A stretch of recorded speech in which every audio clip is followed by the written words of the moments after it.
कांवड़ यात्रा शुरू हो चुकी है और उत्तर प्रदेश से जो खबरें सामने आ रही है वो बहुत ही डरावनी है। सोचिए, हमने अभी आपको खबर दिखाई थी कि कैसे कांवड़ यात्रा के नाम पर लोग हुड़दंग मचा रहे हैं। कांवड़ और कांवड़िए एक दूसरे को मार रहे हैं, पीट रहे हैं। लेकिन अब जो खबर आ रही है वो बहुत ही डरावनी है। बच्चियों की स्कूल वैन पर हमला किया गया, उस पर पत्थर फेंके गए हैं। बच्चों की तस्वीर नहीं दिखा सकते हैं। सोचिए कितनी डरी और सहमी है। क्या योगी आदित्यनाथ जी ये सब देख रहे हैं? क्या वो इनके खिलाफ कार्रवाई करेंगे? और क्या योगी आदित्यनाथ जो मंचों से कहते हैं कि उन लोगों को हिंदुओं से अनुशासन सीखना चाहिए, तो इन लोगों से सीखना चाहिए कि स्कूल की बस पर ये पत्थर फेंक रहे हैं। स्कूल तो चलते रहेंगे, बच्चे तो स्कूल फिर भी जाकर पढ़ लेंगे, पूरा साल पढ़ा है, पूरी जिंदगी पढ़ी है। लेकिन अभी कांवड़ यात्रा चल रही है, उसका ख्याल रखिए। सोचिए, जैसे मुजफ्फरनगर और मेरठ में स्कूल बंद कर दिए गए 10 तारीख तक, ऐसे ही तमाम लोगों को स्कूल बंद कर देने चाहिए, ताकि कम से कम बच्चे तो सेफ रहेंगे। और ये तस्वीरें देखिए, ये वो लोग हैं जिन्होंने पथराव किया था स्कूल की वैन पर, जिसमें छोटे छोटे बच्चे बैठे थे। सोचिए, अब इनकी जो है गाड़ी के साथ और इनकी तस्वीर के साथ लोग निकाल लाए हैं और इनकी पहचान सार्वजनिक कर दी है। तो क्या यूपी पुलिस इनकी पहचान करके इनके खिलाफ कार्रवाई करेगी? वही यूपी पुलिस जो पाताल में से मुस्लिम आरोपियों को ढूंढ लाती है और फिर उनकी रील बनाती है, बिफोर आफ्टर कर देती है। और इन्होंने पथराव क्यों किया, सबसे बड़ा सवाल यही है। और जो चश्मदीद है आसपास पहन के, वो लोग बता रहे हैं कि 112 यहीं खड़ी थी, पुलिस वाले यहीं खड़े थे, सब देख रहे थे, मौन थे। उन्होंने एक बार भी ना तो इनको रोका, ना इनको पकड़ने की कोशिश की, और ये पथराव कर कर सीधा भागने लगे। वो तो भला हो जो वहां पर लोग मौजूद थे जिन्होंने इनकी वीडियो बना ली और अब कैमरे में कैद है, वरना इनको कौन पकड़ता। और देखिए इनकी टी शर्ट पर क्या लिखा हुआ है, गाड़ी का नंबर भी इनका आ चुका है। तो पुलिस को काफी हद तक जो है सोशल मीडिया पर बैठे एक्टिविस्टों ने मदद कर दी है। अब वो इनकी जानकारी निकाले और इनके खिलाफ कार्रवाई करे और इनसे सवाल पूछा जाए कि आखिर इन्होंने पथराव क्यों किया था। और सोचिए, मुजफ्फरनगर और मेरठ में तो स्कूल बंद कर दिए गए हैं 3 तारीख से, यानी कि आज से 10 तारीख तक। वहीं लोग अब सोशल मीडिया पर लिख रहे हैं कि बीजेपी को ये वाले जेनजी जो जंतर मंतर पर शिक्षा पर सवाल करते हैं, ये वाले जेनजी पसंद नहीं है। उनको ये वाले जेनजी पसंद है जो कांवड़ यात्रा में सड़कों पर हुड़दंग मचाते हैं, नाच गाना करते हैं, अश्लील हरकतें करते हैं। उनको ये वाले जेनजी पसंद है, क्योंकि जब नहीं पढ़ेगा इंडिया तभी तो अंधभक्त बनेगा इंडिया। तो इन वाले जेनजी को ज्यादा बीजेपी पसंद करती है, ऐसा सोशल मीडिया पर लोग लिख रहे हैं। और सोचिए, कांवड़ यात्रा के नाम पर कैसे सावन का महीना चल रहा है। पहले तो मुसलमानों की दुकानें बंद कराई जाती थी, अब ये नौबत जो है खुद हिंदुओं की दुकानों तक आ चुकी है। ये तस्वीरें देखिए और वीडियो सुनिए। ये वीडियो फरीदाबाद का बताया जा रहा है। ये कोई भाटिया जी हैं, वो चिकन बिरयानी बेचते हैं। अब तमाम जो है बजरंग दल के लोग इन्हीं की दुकान पर पहुंच गए और इनको डराने धमकाने लगे। वो कह रहे हैं कि भाई आप लोग कौन होते हो? अगर ये दुकान बंद करने का कोई आदेश देगा तो पुलिस प्रशासन देगा, जिला प्रशासन देगा, अधिकारी आकर हमसे कहेंगे तो हम दुकान बंद करेंगे। लेकिन आप लोग आके हमें डरा और धमका नहीं सकते। सोचिए, यही अगर शुरुआत में मुसलमानों के साथ हो रहा था, जब रोक लिया होता, तो ये लोग आपकी दुकान तक नहीं आते, क्योंकि ये ऐसे ज़ोंबी हैं जिनके मुंह पर खून लग चुका है। और जब खून लग जाता है तो वो फिर किसी को नहीं छोड़ता, वो अपने घर पर भी हमला करता है। और यही हो रहा है। ये हिंदुओं की दुकानें बिरयानी की, चिकन बिरयानी की, जिनको बंद कराया जा रहा है। ये एक और वीडियो देखिए, ये वीडियो भी फरीदाबाद का बताया जा रहा है, जहां पर एक सरदार जी हैं, उनकी दुकान पर भी ये बजरंग दल के लोग पहुंच गए, कह रहे हैं कि दुकान बंद करो, सावन में आप मीट कैसे बेच सकते हैं। सोचिए, तो क्या ये तय करेंगे कि लोग क्या खाएंगे, क्या पिएंगे? फिर संविधान में जो मौलिक अधिकार हैं, जो फंडामेंटल राइट्स है, वो कहाँ गए? जो राइट टू लाइफ है वो कहाँ गए? राइट टू इक्वालिटी है वो कहाँ गए? राइट टू फ्रीडम है वो कहाँ गया? तो संविधान को ताक पर रखकर अपनी मनमानी से लोगों पर अपनी मनमानी थोपी जा रही है। लेकिन सरदार जी भी डरे नहीं, वो भी डट गए कि जाओ पहले सबकी दुकानें बंद करवा के आओ, पहले वो बड़े बड़े मॉल बंद करवा के आओ जहां पर नॉनवेज बिकता है 5 स्टार होटलों में।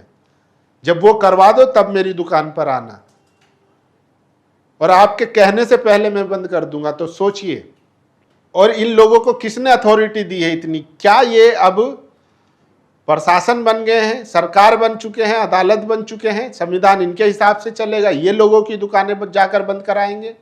तो सबसे बड़ा सवाल यही है, किस तरीके से आज धार्मिक आस्था के नाम पर लोगों को परेशान किया जा रहा है।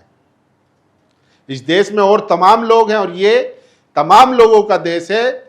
इसमें जैन है, सिख है, हिंदू है, क्रिश्चियन है, सब लोग हैं, सबकी अपनी अपनी आस्था है। कल को ऐसे कोई कह दे कि मुझे शराब नहीं पसंद है या मेरे धर्म में शराब मना है, तो क्या वो ठेके बंद करवाता फिरेगा? और क्या आपको शराब पीने पर पाबंदी लगा देगा? तो सोचिए, इस तरीके से अगर आप अपनी सारी मान्यताओं को दूसरे पर थोपोगे तो फिर दिक्कत होगी, और दिक्कत होगी तो फिर सरदार जी जैसे लोग खड़े होंगे जो आपको जवाब देने का काम करेंगे। तो ऐसी ही कुछ खबरें हैं कि कांवड़ यात्रा के नाम पर किस तरीके से जो है आज हुड़दंग मचाया जा रहा है। मैं वो कुछ खबरें आपको दिखा देता हूं कि कैसे उत्तर प्रदेश में खुलेआम कांवड़ यात्रा के नाम पर लोगों को परेशान किया जा रहा है। सोचिए, मासूम बच्चियां बैठी हुई है इस बस में, इस वैन में, उस पर हमला किया गया। ये देखिए, ये वो लड़के हैं। लखनऊ में बच्चों की वैन पर पथराव करने वाले का नाम अभिषेक राजपूत है। इसकी टी शर्ट पर तूफानी डाक कांवड़ लिखा है। अब तक तो टी शर्ट बदल चुका होगा, पुलिस चाहती तो अगले चौराहे पर इसको पकड़ सकती थी। सोचिए, तूफानी डाक कांवड़ अभिषेक राजपूत 28।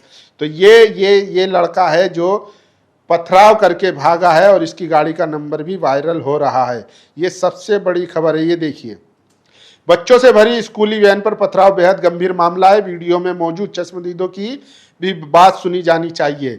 जिस वाहन का नंबर यूपी 32QV 4084 बताया जा रहा है, उसकी जांच कर घटना में शामिल लोगों की पहचान की जाए। सबसे पीछे बैठे एक व्यक्ति की टी शर्ट पर तूफानी डाक कांवड़ और उसके नीचे अभिषेक राजपूत लिखा दिखाई देने का दावा किया जा रहा है।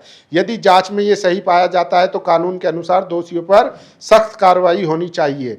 तो ये सबसे बड़ी खबर है कि यूपी में किस तरीके से एक स्कूल की वैन पर पथराव किया गया, और उसके पीछे देखिए वो अब सार्वजनिक हो चुका है। लखनऊ में स्कूली बच्चों से भरी इस वैन पर कांवड़ियों ने हमला किया। डरे सहमे बच्चों के चेहरे देखिए, कुछ बच्चे तो रो रहे हैं। चश्मदीद बता रहे हैं कि घटना के वक्त पुलिस वाले खड़े थे। डायल 112 की गाड़ी सामने ही थी, लेकिन चश्मदीदियों के कहने के बावजूद पुलिस वालों ने कोई एक्शन नहीं लिया। तो इस तरीके से यूपी में कांवड़ यात्रा के नाम पर हुड़दंग मचाया जा रहा है, और पुलिस भी जो है वो तमाशाई बनी हुई है। और सोचिए, जो पुलिस मुहर्रम पर इंची टेप लेकर ताजिए नापने का काम कर रही थी, वही पुलिस जो है वो कांवड़ यात्रा में पोस्टर लगाकर कांवड़ियों का स्वागत करने का काम कर रही है। तो ये तस्वीर भी सबसे ज़्यादा वायरल है। अनुज चौधरी है, SP अनुज चौधरी की, जिनके बारे में देखिए एक तस्वीर में ये केले बांटते हुए दिखाई दे रहे हैं, और लोग सवाल कर रहे हैं। देखिए, जैसे मेरठ मुजफ्फरनगर में स्कूल कॉलेज बंद कर दिए गए, ऐसे ही पूरे यूपी में कर देने चाहिए। अभी 1 महीना सिर्फ कांवड़ पर फोकस रखना चाहिए, पढ़ना इतना ज़रूरी नहीं है। जिस तरीके से लखनऊ में एक स्कूली वैन पर, जिसमें छोटे छोटे बच्चे थे, उस पर पथराव किया गया, उसके बाद लोग जो है अपनी प्रतिक्रिया लिख रहे हैं। विवेक त्रिपाठी लिखते हैं, कांवड़ियों आपसे विनती है, ऐसा ना करो, महादेव का नाम खराब ना करो। डरी सहमी बच्चों का ये वीडियो लखनऊ का है। आज सुबह चरक चौराहे पर बच्चों को ले जा रहे स्कूली वैन पर कांवड़ियों ने तोड़फोड़ की।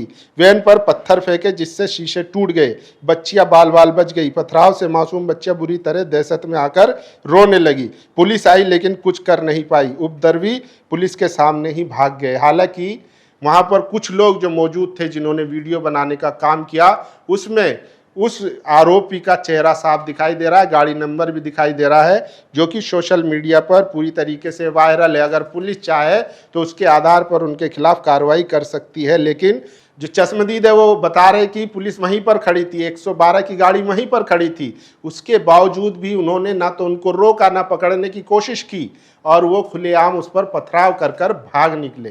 वो तो भला वहाँ पर मौजूद लोगों का, जिन्होंने फ़ोन में वीडियो बना ली और उसके बाद वो वायरल हो गई और उसकी तस्वीर कैद हो गई। अब उनकी गाड़ी नंबर और उनकी पहचान दोनों सार्वजनिक है। पुलिस अगर चाहे तो उसके आधार पर उनके खिलाफ एक्शन ले सकती है या गिरफ्तारी कर सकती है। बाकी देखते हैं कि पुलिस इस मामले पर क्या कार्रवाई करती है, क्योंकि यही उत्तर प्रदेश की पुलिस, सोचिए, मुसलमानों को घर में नमाज पढ़ने पर एफआईआर दर्ज करके उनको जेल में डाल देती है। तो क्या वो इनके खिलाफ भी कार्रवाई करेगी? आप लोगों की क्या राय, अपनी राय जरूर दीजिए। शुक्रिया। नेशनल दस्तक की आपसे गुजारिश है कि अगर इसको बचाना चाहते हैं तो नेशनल दस्तक को सब्सक्राइब करने के लिए रेड कलर के सब्सक्राइब बटन को दबाएं, फिर बेल आइकन की घंटी दबाएं। नेशनल दस्तक को बचाने के लिए बहुत जरूरी है कि हर खबर को शेयर करें, लाइक करें, कमेंट जरूर करें।